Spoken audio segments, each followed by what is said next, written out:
Siguiendo con Teófanes el recluso, en esta vida espiritual y cómo perseverar en ella, vamos a comenzar hoy en la carta 12, ¿no? Ya hemos visto de la 1 a la 11. Y en esta carta 12, Teófanes la va a dedicar básicamente a las conclusiones que se pueden sacar con respecto a las tres partes fundamentales de la vida humana, ¿no? La vida espiritual, la vida anímica y la vida corporal. Lo primero que nos menciona Teófanes es que nos demos cuenta, digamos, la cantidad de dimensiones o niveles de vida que tenemos y sus respectivas interacciones. En pocas palabras, que no seamos simplistas al momento de conocernos a nosotros mismos. Y nos recuerda, está la vida espiritual, la vida anímico-espiritual, la vida propiamente anímica, la vida anímico-corporal y la vida corporal, que ya explicamos en su momento.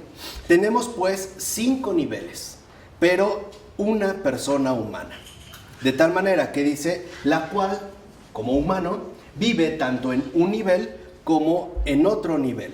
Y lo que va a determinar qué tipo de persona es decir, la vida que lleva es digamos, sobre cuál de estas dimensiones aterriza, por decirlo de esta manera, más. De hecho, eso es lo que va a configurar la cuestión de nuestro carácter. Entonces, por ejemplo, dependiendo en cuál de estas 5 dimensiones nosotros estamos más afianzados, entonces esto va a poner al descubierto nuestros puntos de vista, nuestras normas, nuestros criterios, pensamientos, sentimientos, etc. Es decir, o podemos ser espirituales y por lo tanto nuestras normas, acciones, sentimientos, pensamientos serán espirituales, o bien podremos ser más bien anímicos y entonces tendremos ideas, normas, sentimientos anímicos, o ser corporales.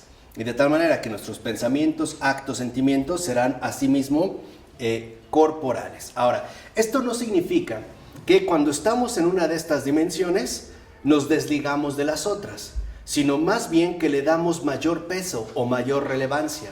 De alguna u otra manera, nosotros absolutizamos alguna de estas dimensiones y aparece entonces como la dimensión dominante. Entonces, tenemos que darnos cuenta que en efecto nuestras dimensiones de vida, ¿no?, que ya hemos explicado, las dimensiones de vida que poseemos tienen a su vez una especie de acento dominante. Alguna va a destacar, ya sea que seamos más corporales y entonces nos vayamos rigiendo por las exigencias, las necesidades del cuerpo, seamos más bien anímicos y entonces le damos prioridad a los criterios del alma, o bien que seamos espirituales y por lo tanto que todo lo demás se organice en torno justamente de esta dimensión. Entonces, de las dimensiones de vida no se anulan, no están vinculadas, pero sí por lo menos alguna destaca. Quiere decir que las dimensiones de vida que cada uno de nosotros, en tanto humano, posee, siempre hay una que sobresale, ¿no? Hay alguna que destaca. Entonces, dentro de estas dimensiones de vida, hay alguna que ejerce un mayor dominio. Se presenta con un rasgo dominante con respecto a las otras dimensiones.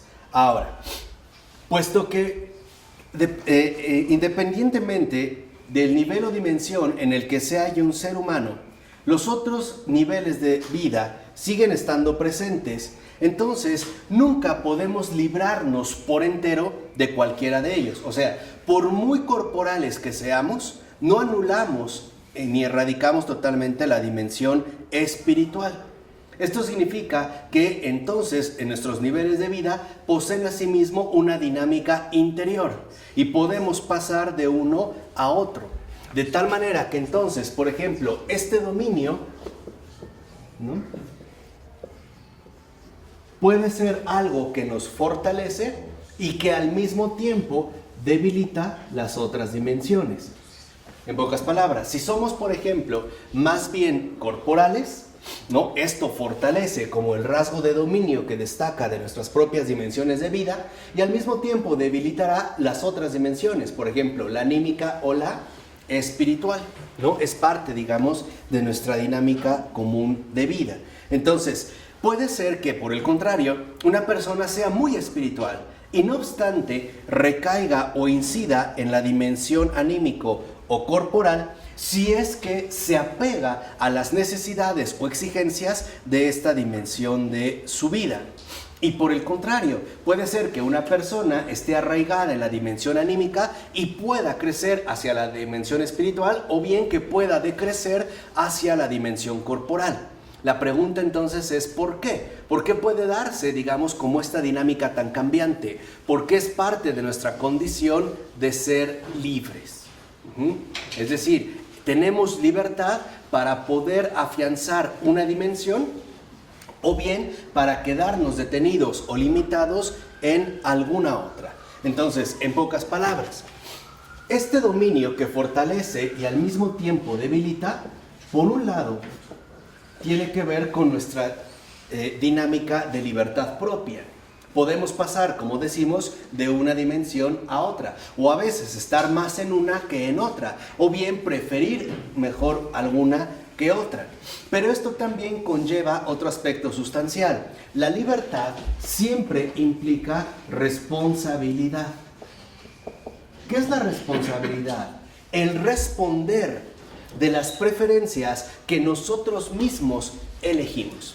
Dicho de otra manera, somos libres y por lo mismo responsables de los movimientos que nosotros ejecutamos o bien de las preferencias que cada uno de nosotros establece. Entonces no estamos obligados a permanecer en alguna de estas dimensiones de la vida, espiritual, anímica o corporal, y por ello vamos a responder de la preferencia que nosotros hemos dado con respecto a una o a otra. ¿Vale? En este sentido no vamos a poder evitar esta responsabilidad. De tal manera que si, por ejemplo, nosotros caemos de manera negligente en alguna de estas dimensiones de vida, por ejemplo, la corporal o la anímica, y no nos esforzamos con diligencia, como lo dijo Teófanes desde el principio de este texto, por crecer, somos culpables de este estancamiento. Entonces nosotros somos libres y tenemos responsabilidad para movernos siempre hacia lo mejor. De tal manera que lo corporal no, digamos, desaparezca, pero se vea colocado en el lugar que ciertamente le corresponde. Que reconozcamos las necesidades del cuerpo, pero que no nos veamos como sobreexigidos por estas mismas necesidades. De tal manera que este movimiento dinámico, es decir, este movimiento libre, también manifiesta a la vez dónde está colocada nuestro propio, o dónde está colocado, mejor dicho, nuestro propio estado de vida, ¿no? En donde nos hemos querido detener más. Y de eso hemos de responder. Ahí está la responsabilidad, no solo ante Dios, sino también ante los hombres. ¿Por qué? Porque esta responsabilidad no solo se va a dar ante Dios, sino también ante los hombres. Porque dependiendo de la dimensión de vida hacia la cual yo me aplique, o en la cual, digamos, yo me esfuerce y concentre diligentemente, de ahí se extraerán muchas consecuencias. Por ejemplo, en la dimensión corporal, la necesidad fundamental es la autocomplacencia. Por ejemplo, nosotros queremos comer, ¿no? El cuerpo exige ser alimentado. Entonces, el cuerpo, digamos, si yo me dedico meramente a lo corporal, es de manera, digamos, de cierta manera evidente, que entonces soy propenso a crecer en una perspectiva egoísta. Este egoísmo se va a ver reflejado en mi comportamiento y en mi relación que mantengo con respecto a los demás hombres. Por ejemplo, puede ser que ante la necesidad de comer prefiera yo comer primero, aunque los demás se queden sin comer. En la dimensión anímica, puede ser que en efecto estoy dispuesto a compartir el alimento, pero como todavía seguiría pesando sobre mí, la dimensión corporal, puede ser el caso que yo divida la comida y entonces que quedemos mitad y mitad. Pero si yo estoy en la dimensión espiritual, puedo ser capaz de dos cosas. O bien renuncio al alimento y me confío a la providencia divina para que mis necesidades se vean cubiertas, o bien, si no puedo hacer esa renuncia, le pido al Señor que ese alimento le llegue a esa persona, aunque no necesariamente sea a través de mí. Entonces, lo que vemos, en pocas palabras, es que esta responsabilidad es una responsabilidad de apertura. Porque dentro, digamos, en la dimensión anímica, a diferencia de la dimensión corporal, nos abrimos más a la realidad que nos rodea, pero lo hacemos de una manera ideal, es decir, lo hacemos en base al pensamiento, pero no necesariamente eso me va a conducir a la acción. No sé si esto queda claro. O sea, puedo darme cuenta, puedo ser consciente desde mi parte anímica intelectual de las necesidades que tienen los demás, pero eso no es suficiente para que yo me pueda haber movido a realizar una acción, ¿no? En este caso, una acción concreta. De tal forma que entonces debemos de estar muy al pendiente de cuál es la dimensión que en cada uno de nosotros sobresale. Ya dijimos, queremos agradar, queremos solamente agradarnos a nosotros mismos. ¿Queremos solamente agradar a los demás de cierta manera, o realmente nuestro empeño es agradar en todo a Dios? Así pues, podemos ver, por ejemplo, aspectos que son comunes entre nosotros, como los siguientes: el vagar incesante de los pensamientos, ¿no? El dejar que los pensamientos nos lleguen como olas permanentes, ¿no? A la manera de un mar agitado. Y esto precisamente nos va desgastando. O bien, la inconstancia de los deseos. Por ejemplo, tengo el deseo de hacer algo, pero soy inconstante en mantenerlo en su realización. En pocas palabras, me vuelvo voluble. O bien, la agitación del corazón, que no logra tranquilizarse por completo, de tal manera que ya sea el vagar de los pensamientos, la inconstancia de los deseos o la agitación del corazón, impide que nosotros nos podamos concentrar plenamente en el ordenamiento de nuestras dimensiones de vida, y por lo tanto nos apartamos del camino recto. Por eso dice Teófanes que esta situación, ¿no?, apunta a un desorden profundo, universal y permanente, que no es necesariamente natural, sino que lo contraemos por propia elección, es decir, por descuido, o sea, por negligencia. Una persona que se ve afectada por el vagar de los pensamientos ha llegado a ese estado por una negligencia en el ordenamiento de su parte intelectiva. Una persona que ha llegado a la inconstancia de los deseos es porque no se ha aplicado en reforzar la permanencia de su condición anímica. O los que padecen agitaciones del corazón y no están tranquilos es porque no se han ejercitado lo suficiente en la dimensión espiritual. Entonces, es muy importante que nosotros nos demos cuenta cómo los padecimientos que podemos llegar a experimentar son básicamente responsabilidad nuestra. Dicho de otra manera, los desórdenes que podemos adquirir en la vida se adquieren por descuido, se adquieren por negligencia, se adquieren por falta de aplicación y por lo tanto por falta de dedicación. Ahora dice Teófanes, el enemigo, es decir, el diablo, sabe muy bien cuántas ganancias saca de esta negligencia. De modo que cuando nos tienta, siempre busca arrojarnos a estas debilidades no trabajadas. Entonces, esto es muy importante, porque esta responsabilidad ante Dios y ante los hombres requiere de un trabajo interior constante. Por ejemplo, estar al pendiente de los pensamientos que me vienen a la mente y darme cuenta hacia dónde me conducen. Por ejemplo, un pensamiento que me quiere llevar hacia el desánimo, o hacia el desgano, o a la ira, o a la envidia, o al coraje, o a la concupiscencia, o qué sé yo, debemos de detectarlo, e incluso, como lo decía también un compatriota de Teófanes el Recluso, San Nilo de Sora, hay que aprender a hacer el buen combate. Y decía San Nilo de Sora que hay 3 tipos de combate. El mejor es el que ni siquiera se lleva a cabo. Ese es el mejor combate. O sea, estamos ya tan al pendiente que ni siquiera entramos en la lucha cuerpo a cuerpo. Por eso decía, el mal combate es aquel en el cual entramos totalmente desprevenidos y rápidamente somos vencidos. Por ejemplo, un pensamiento que no detectamos y dejamos que crezca. De tal manera que, como ya hemos mencionado, este pensamiento genera a su vez un determinado estado de ánimo, lo cual una vez crecido se va a reflejar en las actitudes y las acciones que vamos a adoptar. Ese es el mal combate. Decía, un buen combate es aquel que en efecto reacciono, pero no tan pronto. Aún he recibido golpes. Por el contrario, el mejor combate, el combate perfecto, ¿no? El auténtico buen combate, es aquel que ni siquiera lo tengo que llevar a cabo. Pues soy capaz de cortar de antemano, ¿no?, la tentación sugerida.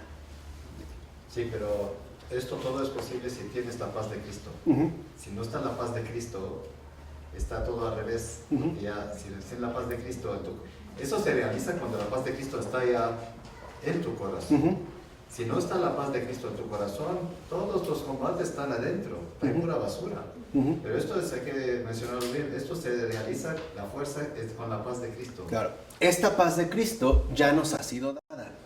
Y estamos llamados a conservarla y fortalecerla. Ya es, digamos, un don dado. Entonces, lo fundamental es que nosotros no descuidemos el trabajo interior. Porque si no, recuerden, y ya también lo decía San Ignacio de Loyola, el maligno siempre nos va a atacar por la parte más débil, al menos en ese momento.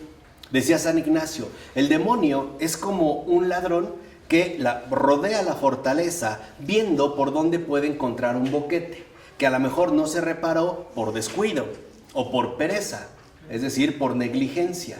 Y entonces por ahí va a dar, digamos, como su ataque. Entonces nos describe la dinámica Teófanes. Dice, primero, el enemigo del género humano nos empuja con ímpetu hacia el torrente de pensamientos, ¿no? Nos llegan, lo que les decía, como olas de pensamientos. Después, cuando ya nos hemos dejado arrastrar por los pensamientos, aviva el deseo desordenado de las pasiones, o sea, perturba nuestro estado anímico. Y por último, una vez que también esto se ha logrado, agita nuestro corazón, es decir, debilita nuestro espíritu. Y nos dice en este sentido Teófanes, cuando uno permite que la tentación llegue hasta aquí, es decir, hasta la agitación del corazón, la tentación alcanza en la persona su punto culminante. Dicho de otra manera, ¿qué es lo que quiere perturbar el maligno? ¿Nuestra alma? No. Nuestro corazón. ¿Nuestro cuerpo? No. Nuestro espíritu. Es decir, el ataque del maligno siempre tiene como objetivo llegar al corazón. Y va a depender de nuestro descuido que lo logre o no lo logre. De hecho, se siente. Sentimiento cuando uno... O el pensamiento. Se siente que va al corazón. Se siente, físicamente se siente. Se siente que quiere arrancar la paz del corazón. Claro, y por lo regular, lo que les dije, nunca es un ataque directo, porque lo podríamos detectar con más facilidad. Lo usual es que comience por una especie de pensamiento desapercibido, a lo mejor en la mañana, ¿no? A lo mejor un cuestionamiento simple, de ay, ¿por qué a lo mejor nadie me habló para felicitarme en mi cumpleaños? Pasó. Aparentemente ya no me acordé. Pero cuando el maligno vio que no reaccionamos ante este pequeño, ataque, va a esperar el momento oportuno para volver nuevamente a introducir más veneno. De tal manera que por lo regular, las tentaciones que nosotros padecemos son... espérame tantito. Por lo regular hay que entender cómo la operación maléfica siempre comienza de un modo extremadamente sutil, de tal manera que nosotros no percibamos el ataque inicial, porque el maligno sabe que de que el ataque inicial pase desapercibido dependerá todo el desarrollo posterior. Por decirlo de otra manera, el maligno primero nos enseña los dientes. Si nosotros no reaccionamos, muerde. Si nosotros no reaccionamos, entonces desgarra.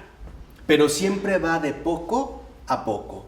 Pero su objetivo es alcanzar el corazón y por lo tanto, ¿no?, llegar a lo peor. Dice Teófanes, es raro que una persona esté libre en su interior de estas agitaciones. Es raro. Incluso algunos santos han sugerido que cuando una persona no tiene estas agitaciones, debe de preocuparse mucho. Porque entonces el diablo ya la tiene tan sometida que ni siquiera se toma la molestia de atacarla más, no sea que vaya a reaccionar. Ya una vez que la tiene doblegada, no lo afecta más, no lo hunde más, porque entonces puede ser que reaccione y lo mantiene ahí. Por ejemplo, en unos sermones sobre la fe que dio Newman y que se pueden consultar, menciona esta estrategia, o el cura de Ars. El cura de Ars decía que cuando una persona carece de ataques del maligno, debe de preocuparse mucho, porque entonces el maligno ya lo tiene perfectamente bien sometido. Entonces, por tanto, dice Teófanes, hay que animarse a reconocer este desorden profundo que padecemos los seres humanos. Y una vez que nosotros lo detectemos, estemos dispuestos a curarlo. De tal manera que, dice, no se olvide que siempre en su interior hay algo malo, que se esfuerza por descarriarla del camino y llevarla en sentido contrario. Dicho de otra manera, lo que Teófanes aquí nos quiere decir es algo muy preciso. Nunca se olvide que es pecador. Nunca olvidemos que somos pecadores. Y que aunque nosotros nos veamos libres del mal evidente y patente, sí somos propensos a cometerlo en cualquier circunstancia. O por decirlo de otra manera, en la lucha espiritual uno nunca baja la guardia. Uno siempre se mantiene en combate. Y este combate no es otro más que la vida de oración. Acuérdense ya lo que nos enseñó Fabrice Ayash. Nunca pensemos que vencemos al demonio, porque no lo vamos a poder lograr jamás. Entonces, es fundamental que nosotros estemos siempre al pendiente. Dice, recordemos que por lo que se refiere al alma y al cuerpo, hay que decir que por sí mismos son inocentes, porque forman parte de nuestra naturaleza. Ahora, el hombre que se ha confiado únicamente a su dimensión anímica o corporal no es inocente. ¿Por qué? Es porque ese hombre es culpable de haberse entregado al dominio de una dimensión que no está llamada a dominar. Dicho de otra manera, nuestro cuerpo es inocente, pero si nos dedicamos exclusivamente al cuerpo, nos hacemos culpables de darle un lugar que no le corresponde, de querer hacer algo inferior, de querer hacer, o lograr que algo inferior se transforme en algo superior. En este caso, básicamente, en, lo dominante. No sé si esto queda claro. Esa es una culpa. Y esto es literalmente una elección que cada uno de nosotros va a realizar. Dice de igual manera, aunque el alma es natural y por lo tanto es inocente, el hombre que se queda, recluido en la dimensión anímica es algo antinatural, porque está llamada el alma a recibir la influencia benéfica del espíritu. Y aquí es donde está la culpa. La culpa que cada uno de nosotros puede portar en sí es la resistencia, como lo dijo hace rato Charles Taylor, a que el espíritu ejerza su influencia sobre nuestras otras dimensiones. Dicho de otra manera, el problema que humanamente podemos padecer es la no espiritualización de nuestra propia realidad natural. Ese, digamos, sería como el factor fundamental. Entonces, de aquí es donde se puede desprender el pecado. Por ejemplo, el pecado consiste en este caso en darle un dominio exclusivo a aquello que debería ser sometido, en renegar de la supremacía del espíritu y de fondo, que es, digamos, la pretensión demoníaca, oponernos al orden querido por Dios.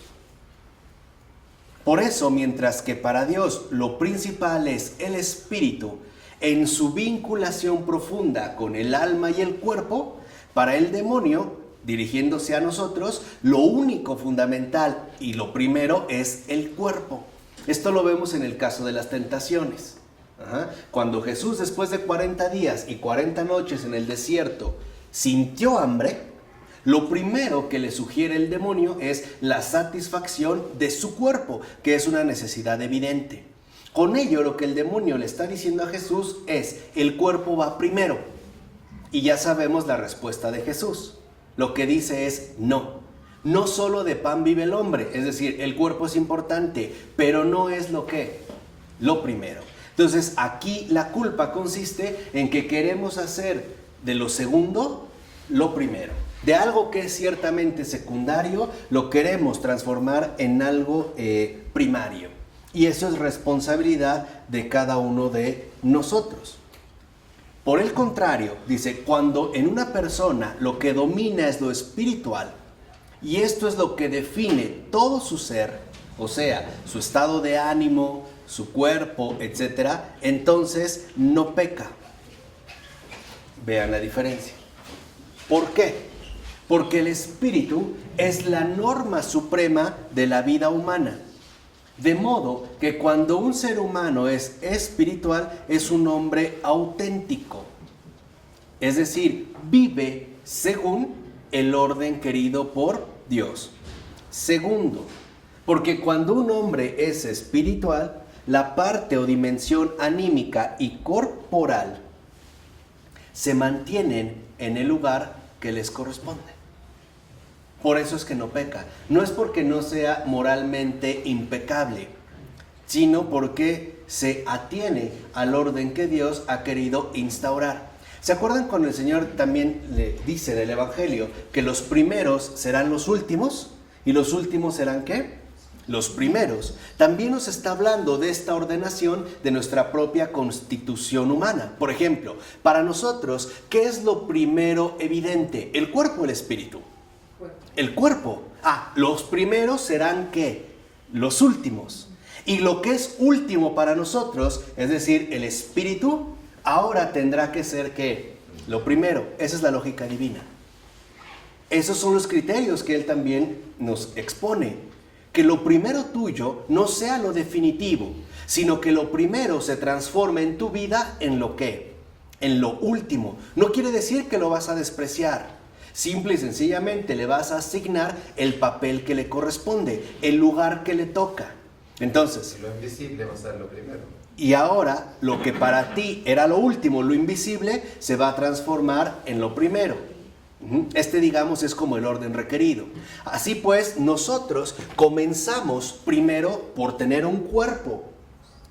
Sabemos que como personas tenemos cuerpo, alma y espíritu, ¿no? Ya lo definimos. Pero para nosotros lo fundamental es el cuerpo. Después vamos desarrollando la vida anímica. Finalmente accedemos al espíritu. Bueno, ahora, lo que para nosotros era primero, se va a transformar en lo último. De tal forma que entonces en el hombre espiritual, lo primero que es el espíritu. ¿Qué es lo segundo? El alma. ¿Y qué es lo último? El cuerpo. Aquí vemos, por ejemplo, también cómo este orden va a repercutir en la vida espiritual que nosotros ejercitamos. Ejemplo. Entonces, lo primero para andar con otra persona va a ser su cuerpo, como hoy se presentan las celebridades despampanantes que vemos en los medios masivos de comunicación. No, sino su espíritu. Bueno, a lo mejor para algunos sí, ¿no? Todavía nos resistimos a aceptar este orden. Pero lo fundamental es el espíritu. Es decir, ¿qué tanto esta persona vive una vida agradable a Dios? Esto sería justamente lo primario. Por eso, dicho sea de paso, la verdad es que las esposas o las mujeres católicas son las mejores de todas. ¿Son las mejores qué? De todas. De todas. En este orden. Estoy hablando de una verdadera católica. Es lo mejor.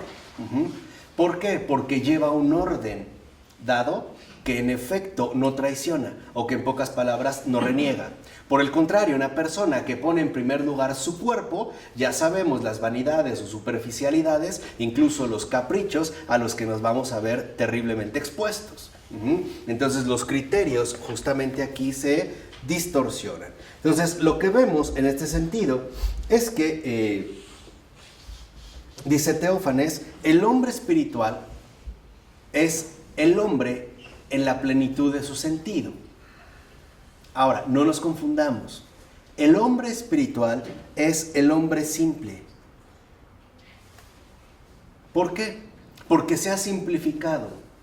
El hombre espiritual, cuando nosotros hablamos del hombre espiritual, no crean de entrada que es el hombre que vive bajo una especie de ocultismo sofisticado, o que puede pasar 80 años sin comer ni beber y levitar. No. El hombre espiritual es el hombre simple porque todo lo ha simplificado a una cosa: agradar en todo a Dios. Esa es la simplicidad del espíritu. Todo ahora sí ya está dirigido a Dios. Tanto en mi cuerpo como en mi alma, mi espíritu, todo está orientado hacia Dios. Ese es el hombre simple. Agradar en todo a Dios. Ese es el hombre espiritual. Y si yo noto en algún momento que quizá algo en mí no es grato al Señor y recibo por su iluminación esta conciencia, pues lo reparo. Entonces dice en este sentido Teófanes: a ver, las obras en las que todo es corporal han salido de manos que no son buenas. Aquellas en las que domina solamente lo psíquico tampoco corresponden a su verdadero destino. ¿Por qué? Porque terminan rebelándose contra el espíritu. Y entonces, en efecto, se establece una batalla hostil contra el espíritu. Es decir, asumimos una postura, en último término, separada y excluida de nuestra integridad humana, se va a manifestar como oposición a Dios. Por eso Teófanes da un consejo espiritual muy concreto. Dice: estas cosas que no son agradables a Dios y que buscan el desorden de nuestra constitución son insidias directas del enemigo y no deben ser toleradas. O sea, ni siquiera debe de plantearse la posibilidad de, darle como cabida o seguimiento. Por eso dice: en todo el hombre debe vivir según el Espíritu, es decir, según lo que es agradable ¿qué? A Dios, impregnando con el Espíritu su alma y también su cuerpo, es decir, incluyendo no solo lo interno, sino también lo externo, que también, abarca la vida familiar y social. Dice, esta es la norma. Un hombre espiritual va a ver, reflejado este orden que ha asumido, esta primacía del espíritu, no solo en su interior, sino también en su ¿qué? En su exterior. Ejemplo, ¿qué es agradable a Dios? ¿Ser fiel o infiel a tu cónyuge, a tu esposo o esposa? Ser fiel. ¿Se va a ver reflejado en el ámbito familiar? Sí. ¿Y en el ámbito social?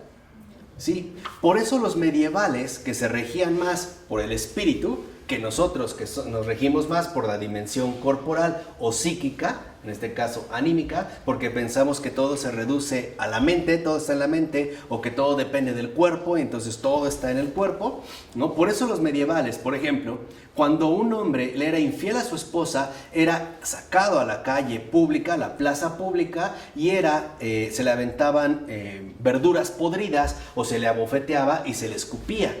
La pregunta que ahora les hago es, ¿por qué? ¿Por qué hacen eso los medievales? ¿Porque eran unos bárbaros oscurantistas retrasados, incivilizados? No, porque reconocían que esta acción no solo se iba a reducir al problema causado a las instancias inmediatas, llámense hijos o hijas, sino que nos perjudicaba a quienes, a todos. Por ejemplo, en el hecho de que yo le fuera infiel a mi esposa, también le estaba dando mal ejemplo a los demás hombres.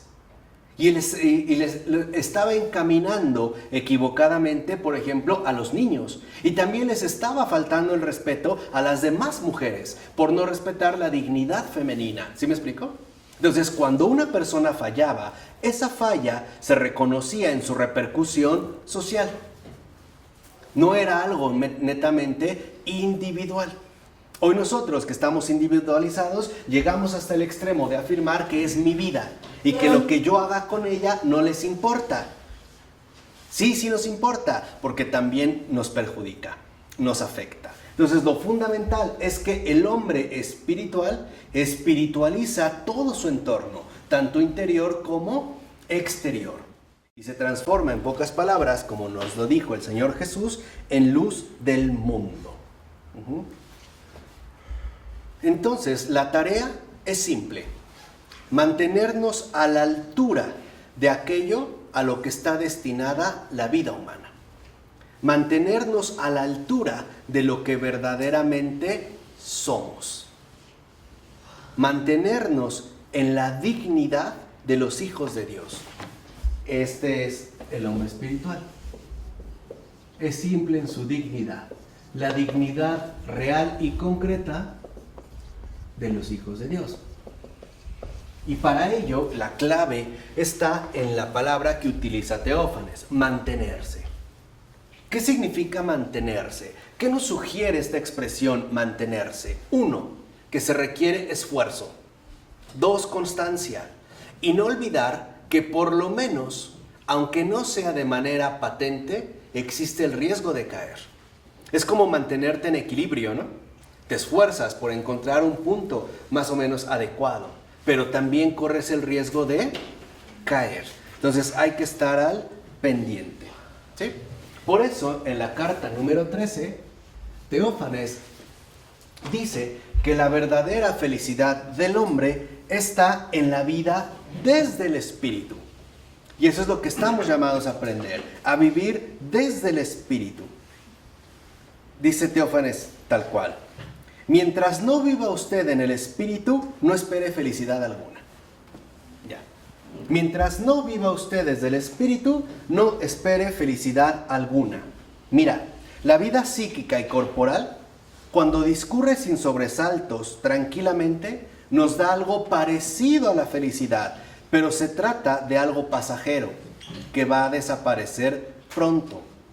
Más bien lo que sucede es que cuando nuestro cuerpo, la vida psíquica y corporal están tranquilas, se parece a un estado de ebriedad que nos hace olvidar momentáneamente el sufrimiento. Dices, ocurre como con el opio, nos adormece, pero no nos libra de las aflicciones ni de los dolores que nos acongojan por dentro. Dice, mientras que el espíritu se eleva y se sobrepone a tales agitaciones y conduce a la altura que vive en él. Entonces, una cosa es estar adormecido, psíquicamente o corporalmente, y otra cosa es estar por encima de las aflicciones, viviendo desde la altura a la cual conduce precisamente el espíritu. Dice, de tal manera que cuando vivimos desde el espíritu, entonces experimentamos la verdadera paz de Dios. ¿Qué quiere decir? Que la verdadera paz de Dios se vive desde el espíritu. Y es el espíritu el que va a regular tanto nuestra condición anímica como nuestra condición corporal. Por decirlo brevemente, cuando uno vive desde el espíritu, esto no significa que el sufrimiento va a desaparecer, pero sí implica que lo vamos a sufrir con paz. Si no con alegría, que se puede dar también el caso. Piensen en los mártires, ¿no? Los primeros mártires cristianos que van a ser devorados por las fieras o desollados vivos y que van cantando y brincando de gozo. sino con alegría. O sea, si no puedo brincar de gozo porque me han detectado un cáncer, por ejemplo, sí lo puedo atravesar con paz. Pero esto solo lo puedo hacer desde el Espíritu. Dice Teófanes: si nuestra vida llegara a su fin en esta vida, según lo que digamos, presenta la vida psíquica y corporal, bastaría con decirle que tenga buena salud y que sea feliz. Con eso bastaría. Dice, pero como no se acaba aquí, sino que sabemos que se prolonga más allá de la muerte y solo es vida allá en sentido pleno, entonces debemos de reconocer que nuestra vida está llamada a ser bienaventurada. O sea, la exigencia en este sentido es mayor. De tal manera que el deseo no es que tengas salud y prosperidad, como son los deseos ridículos de fin de año. Mucha salud y mucha prosperidad, ¿no? Hay personas que dicen, es que la salud es lo primero, ahí están los corporales, ¿no?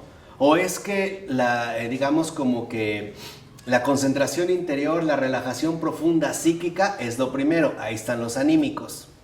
Para los espirituales, lo fundamental no es tener salud y ser feliz, sino hacernos dignos de la bienaventuranza.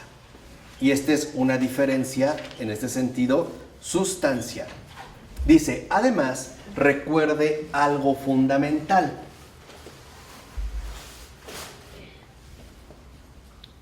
¿Cómo ve o cómo la ve a usted su ángel de la guarda que siempre está a su lado? Es decir, ¿cómo somos vistos desde allá?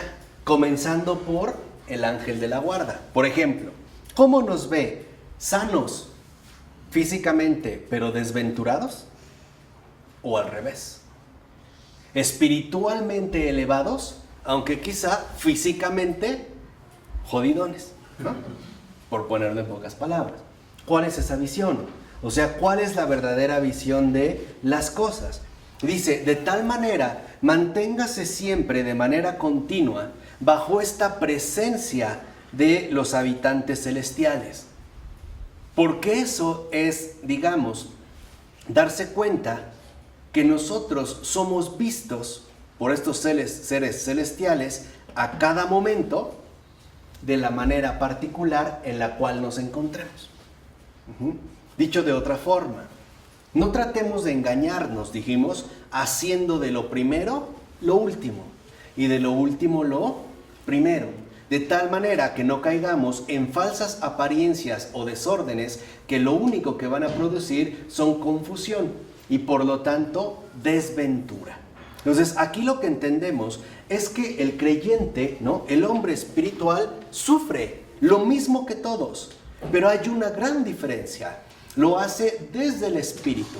Y entonces este sufrimiento, este padecimiento, se vive con una paz profunda que el mundo no conoce.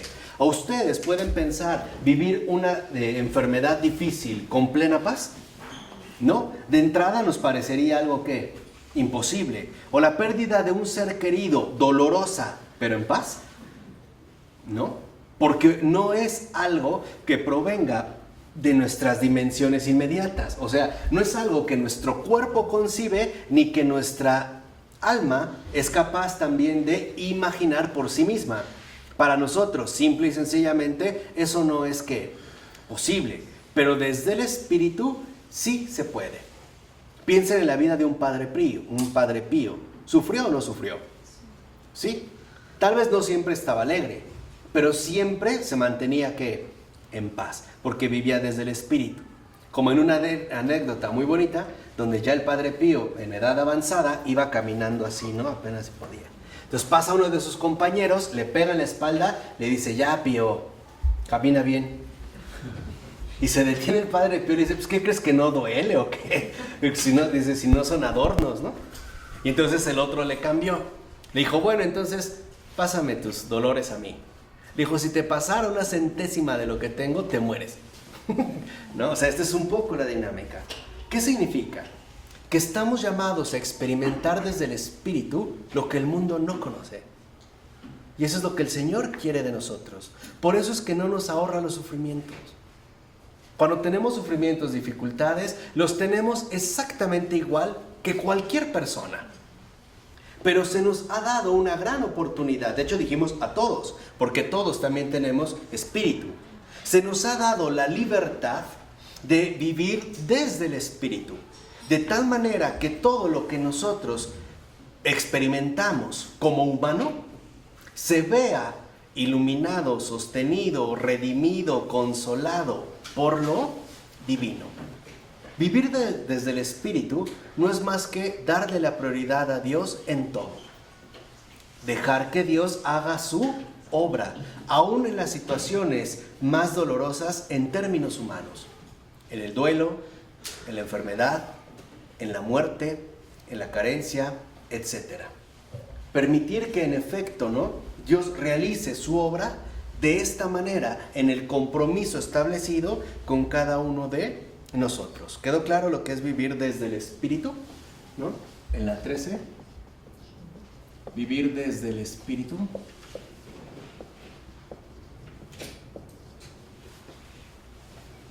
En la 14.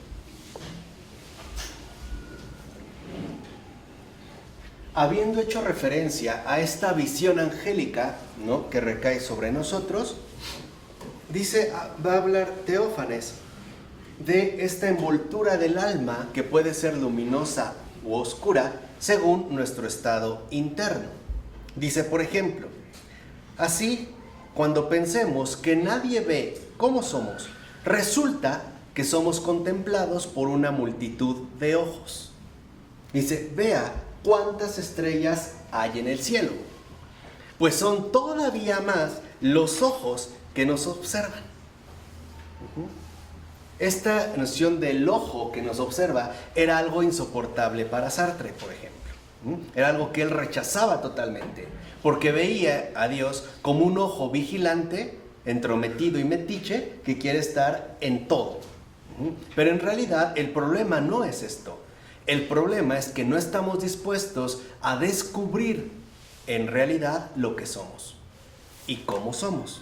Entonces aquí lo que vemos es que dice, nosotros sí podemos discernir cuál es el estado interno que poseemos. ¿A través de qué? De la conciencia. La conciencia nos puede ayudar a discernir realmente cómo andan las cosas en el interior de cada uno de nosotros. Dice, la conciencia, juez insobornable, se denomina, por ejemplo, la voz de Dios en el espíritu del hombre. Y es que la conciencia refleja la opinión que los habitantes del cielo tienen sobre nosotros. Ejemplo, no sé si han hecho una acción y de repente la conciencia te dice, no, te pasaste, no era así, no tenías que haberlo hecho. Bueno, esa es, digamos, la voz de los habitantes del cielo. De tal forma que, por ejemplo, cuando la conciencia nos dice que estamos limpios delante de Dios y de los hombres, entonces estos habitantes celestiales nos ven luminosos. Nos ven en un estado agradable que a Dios. Dice, además de los ángeles y los santos, también nos ven las fuerzas oscuras, o sea, los demonios, que para nosotros son invisibles. Estas fuerzas oscuras no son capaces de mirar al alma cuando se encuentra en estado luminoso, porque temen la luz como los murciélagos y solo dirigen hacia ella su mirada cuando empieza a oscurecerse. ¿Qué quiere decir? Que un hombre espiritual, un hombre, como le llamamos, en estado de gracia, no es tolerable para los demonios. No la pueden ver. Es como si nosotros quisiéramos mirar el sol frente a frente. Quema, porque sabemos que la gracia es la presencia viva de Dios en nosotros. No lo toleran. Pero cuando el alma se empieza a oscurecer, dice Teófanes, entonces dirigen hacia ella su mirada. Y se empiezan a mover rápidamente de un lado a otro en bandadas. Y en cuanto notan que un alma se oscurece todavía más, se lanzan sobre ella todos juntos y empiezan a atacarla sin descanso. pensamientos tras pensamientos, deseos ardientes, sentimientos confusos, etc. A ver, dos preguntas.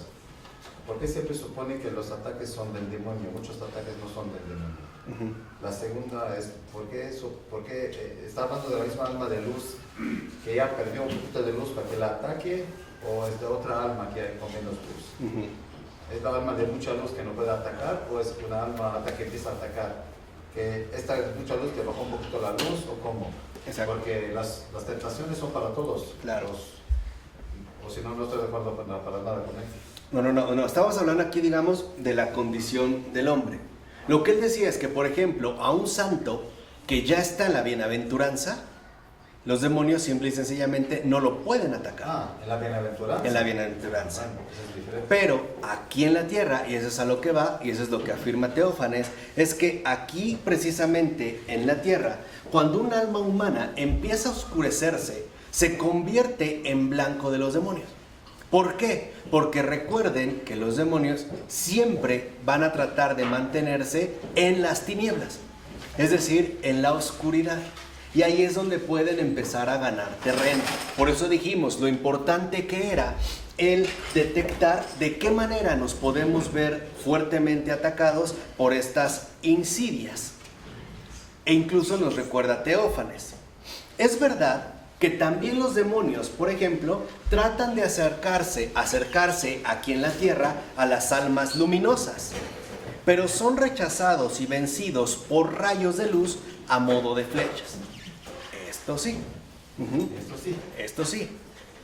O sea, también dice, intentan acercarse, ¿no?, al hombre aquí en la tierra espiritual, pero son rechazados por rayos de luz a modo de flechas. ¿Qué quiere decir? Que en realidad, en el hombre espiritual, que en su simplicidad, es decir, en su dignidad de hijo de Dios, el combate lo realiza Dios mismo. Es Dios quien vence por él. Esa es la simplicidad. Por eso, el hombre espiritual no se ve a sí mismo, ¿no? Más bien se concentra en agradar en todo a Dios, y Dios se ocupa de todo lo demás. Esto también forma parte de lo que el Señor nos dijo: busquen primero el reino de Dios, y el reino de Dios es el Espíritu, vivir del Espíritu. Todo lo demás se les dará, ¿qué?, por añadidura. No solo las cosas materiales, también las victorias sobre el maligno. Y sabes que el alma la experimenta y sabe que Dios le está defendiendo. Sí. Y sabes, con humildad, ¿qué hago yo? Empiezo a reír. Porque veo que otra persona me está defendiendo, sí, y lo está quitando. Yo lo estaba diciendo a mi prima, que empiezo a reír como cuando experimento cómo Dios está luchando por mí. Lo mismo que estás diciendo. Sí, o sea, ya esa es la victoria de la gracia. Ahora, los demonios lo intentan. ¿Por qué? Porque seguimos siendo seres vulnerables, seguimos siendo hombres. Pero, en efecto, esta debilidad los atrae, pero mientras más se acercan, más se exponen a ser rechazados por el triunfo de la gracia, por la victoria de lo divino. Y eso los hace enfurecer más. ¿Qué sucede? Una vez enfurecidos, como perros rabiosos, se van a ir todos frustrados sobre el alma que empiece a bajar su luminosidad. Y con ese se van a desquitar. Se llenan de odio. Depende, cuando ya los vences se van ya. Sí, pero no se van ahí, se van con la otra alma que vean debilitada. ¿Cuál es la otra alma? La que ya está entrando en pecado. Otra.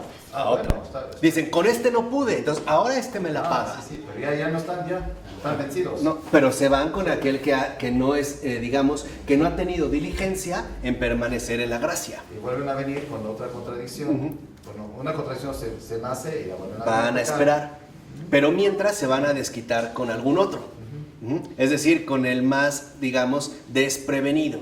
Mejor dicho, con el más descuidado. O mejor aún, con aquel que se ha alejado de una o de otra manera de la orientación fundamental del espíritu. Y con ese se van a ensañar. Ahí sí se aplica para el caso de lo demoníaco, no importa quién se las hizo, sino quién se las va a pagar. Y con ese van a realizar una masacre. Pero como no se van a quedar conformes con ello, van a ir sobre aquel que no pudieron tocar o con el que no pudieron vencer. Van a elaborar nuevas estrategias. Pero mientras uno siga en la simplicidad de la vida desde el Espíritu, esa victoria nunca se va a realizar. Y el Señor nos lo dijo claramente.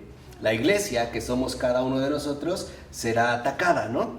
Pero las fuerzas del infierno no prevalecerán sobre ella. No dijo que no nos van a atacar. ¿No van a qué? A prevalecer. Por ejemplo, llegando al extremo de un San Felipe Neri, donde se acerca a atender a un enfermo y alguien que había sido atacado por esta furia de los demonios y agarraron al primero que tenían, sintió un odio enorme hacia Felipe Neri, sacó un cuchillo y se lo iba a enterrar en la espalda.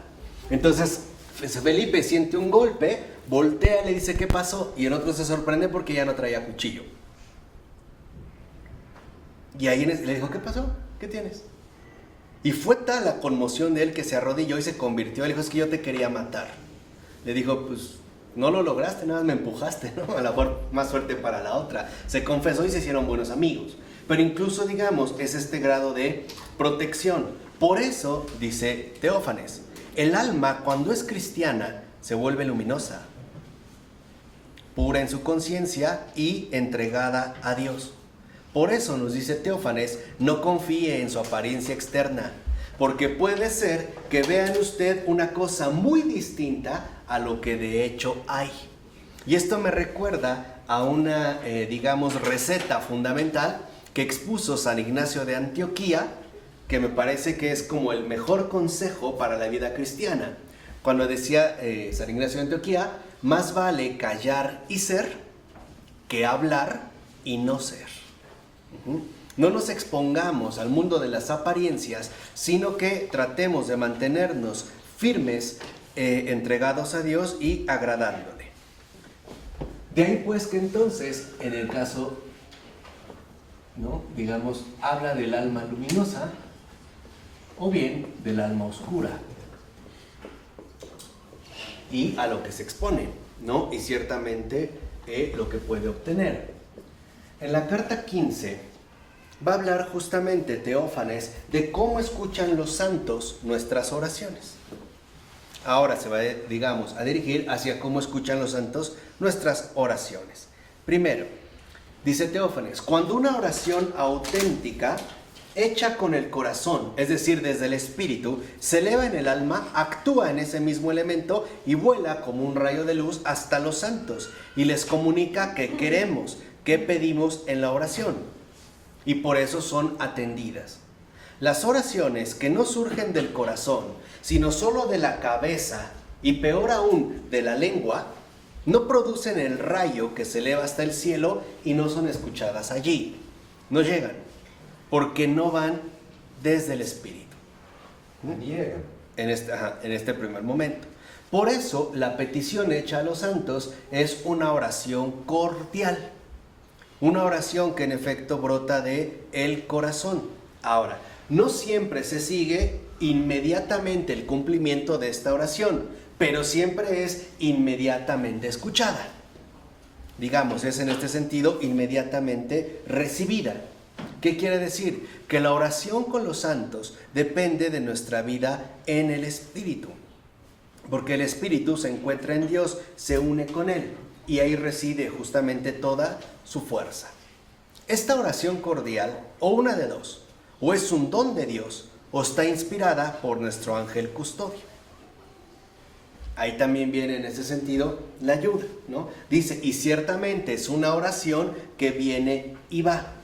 Pero esto no significa que debemos abandonar el esfuerzo de la oración.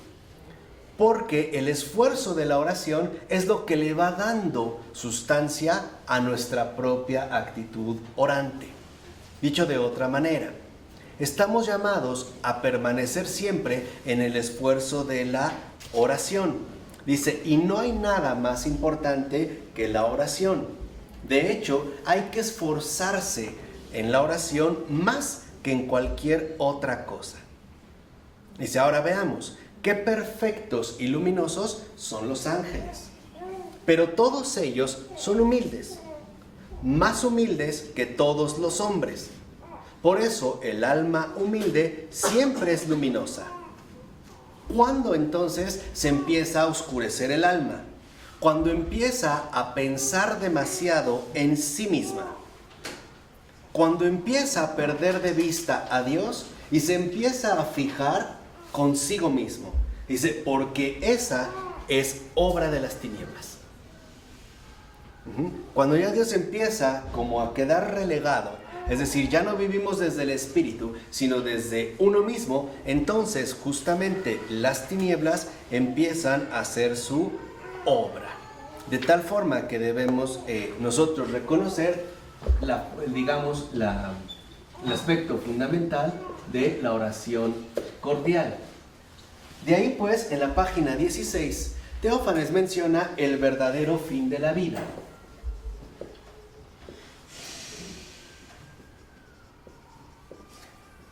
Teófanes, repito, menciona el verdadero fin de la vida. Y ya lo había comentado. El verdadero fin de la vida es estar a la altura de la dignidad humana. Es decir, tal como ésta debe ser según los designios de Dios, según el orden divino. Por eso hay que conocer con exactitud el fin de la vida. Y aquí hay que hacer un matiz. La palabra fin puede ser entendida bajo dos acepciones: fin como final o fin como finalidad.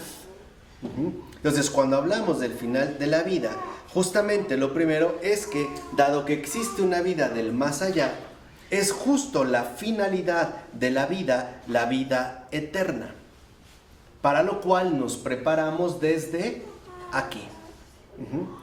Y aquí podemos entender un aspecto importante. A nosotros se nos dio tiempo para ganar justamente la vida eterna. Dice, de tal manera que entonces, si uno se fija en el fin, es decir, la finalidad de su vida, que es la vida eterna, todo lo demás se ordena por sí mismo. Por ejemplo, hay una ley fundamental. Hay que usar los medios y servirnos de ellos de manera que nos conduzcan al fin que perseguimos, es decir, a la vida eterna, y no que nos aparten. Por eso dice Teófanes, mire siempre al cielo y verifique si cada paso en su vida avanza en esa dirección o no. Dice, esto es algo muy sencillo que se puede hacer y que abarca todos los aspectos de la existencia. Por eso, dice, es común que los seres humanos tengan una cierta inquietud. La inquietud de que algo tienen que hacer. Y hasta hay personas que dicen, no es que tengo que hacer algo con mi vida, o siento que algo tengo que hacer, o me falta algo, ¿no? Pero no entiendo bien muy qué. Dice, claro, hay que hacer algo. Haga lo que esté en su mano, en su ambiente, en sus circunstancias. Y tenga la seguridad de que eso es lo que se le pide, no otra cosa. Dicho de otra manera, no se trata de que nosotros querramos algo así como ir a acabar con la hambruna en Asia. No, sino aplicarnos a la situación concreta en las que estamos. Dice, porque es un gran error pensar que para alcanzar el cielo hay que llevar a cabo empresas grandes y renombradas. Dice, no es así en absoluto, para nada. Más bien por el contrario, hay que hacerlo todo en concreto. O sea, nada en especial. Tan solo aquello que a cada uno le corresponde según las circunstancias de su vida. Por ejemplo, si vives solo y te toca atender tu cama, eso es lo que se te pide. No que vayas a atender 1000 camas a un hospital.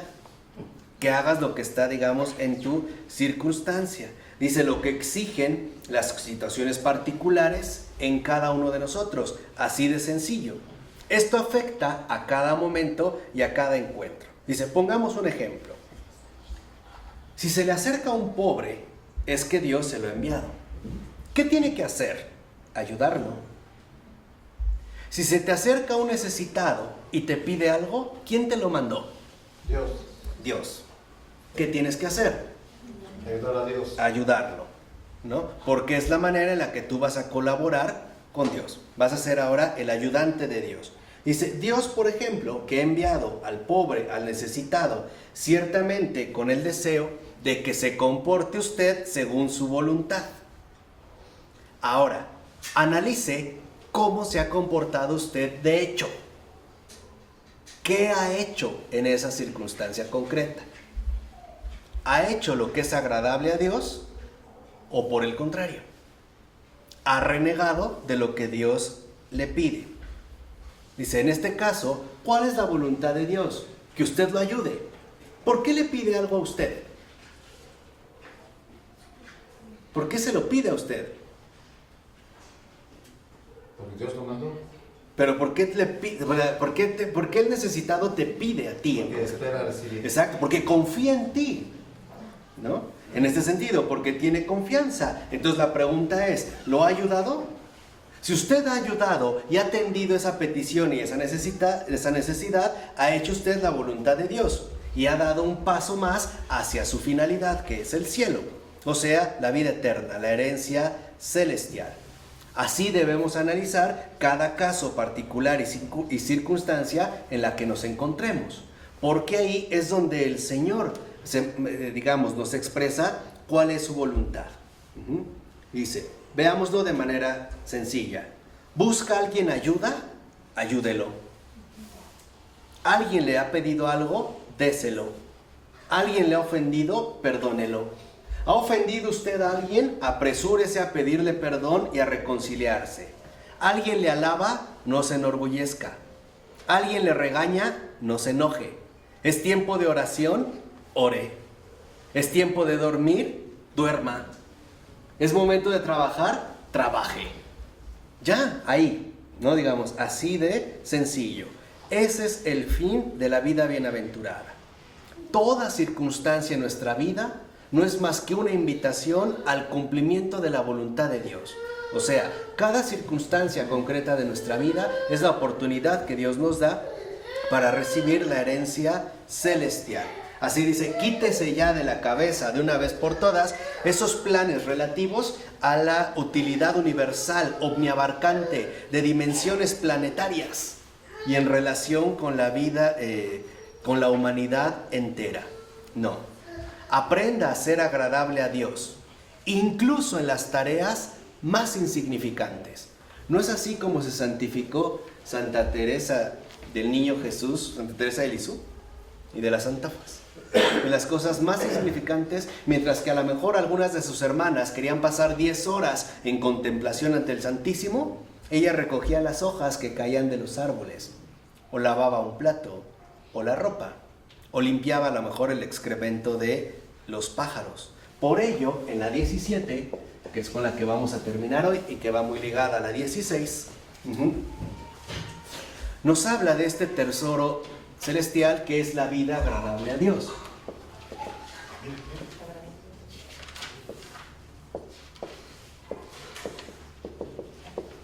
¿Qué pasa en esta vida?